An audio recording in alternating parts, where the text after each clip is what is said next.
Assalamualaikum warahmatullahi wabarakatuh. Perkenalkan, nama saya Lutfia Anggaini dengan NIM 1504625001. Dalam video ini saya akan melakukan naratif review terhadap salah satu teori perkembangan moral dari Lauren Kohlberg, di mana Kohlberg berpendapat bahwa perkembangan moral seseorang terjadi melalui 3 tingkatan. Yang pertama, pra-konvensional, yang kedua konvensional, dan yang ketiga pasca-konvensional. Inti dari teorinya adalah bagaimana penalaran seseorang berkembang seiring dengan kematangan kognitif dan interaksi sosialnya. Dan alasan saya memilih teori ini karena di era digital saat ini, standar etika dan moralitas seringkali menjadi abu-abu. Teori Kohlberg memberikan kerangka kerja yang sangat solid untuk memahami bagaimana individu tidak hanya patuh pada aturan, tetapi bagaimana mereka memaknai keadilan dan nilai kemanusiaan.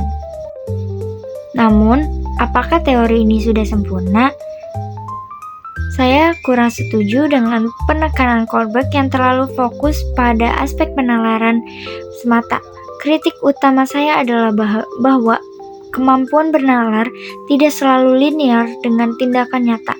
Seseorang bisa berada di level pasca konvensional secara pemikiran, namun dalam praktik sosialnya, ia mungkin tetap gagal bertindak etis karena tekanan lingkungan atau emosi sesaat. Kemudian mari kita bandingkan dengan teori perkembangan psikoanalisis dari Sigmund Freud. Jika Kohlberg melihat moralitas sebagai hasil dari proses berpikir rasional yang berkembang, maka Freud melihat moralitas sebagai hasil dari internalisasi aturan orang tua dan masyarakat akibat dorongan instinktif, terutama superego.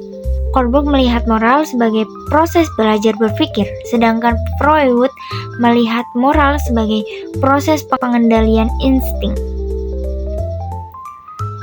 Kaitannya dengan prodi saya, yaitu pendidikan kesejahteraan keluarga, adalah teori Kohlberg memegang peranan yang sangat fundamental. Kita memahami bahwa keluarga adalah sekolah pertama bagi pembentukan karakter moral individu. Jika kita meninjau dari perspektif manajemen keluarga dan pola asuh, teori ini membantu kita merancang pola interaksi dan tidak hanya fokus pada pemenuhan kebutuhan fisik atau kesejahteraan ekonomi keluarga saja, tapi juga pada pembentukan moralitas anggota keluarga. Misalnya, dalam menanamkan nilai-nilai kemandirian dan tanggung jawab di rumah, kita tidak bisa hanya menggunakan pendekatan otoriter agar anak patuh. Sebaliknya, sesuai tahap perkembangan moral Kohlberg, kita perlu memfasilitasi dialog di dalam keluarga agar anak memahami mengapa suatu aturan itu penting.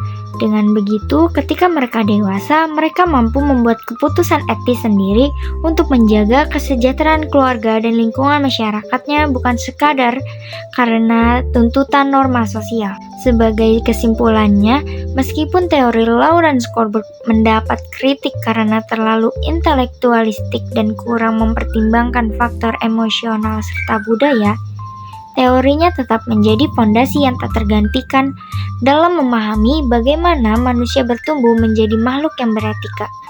Penting bagi kita untuk mengintegrasikan penalaran moral ini dengan tindakan efektif agar moralitas tidak berhenti di kepala tetapi nyata dalam perbuatan.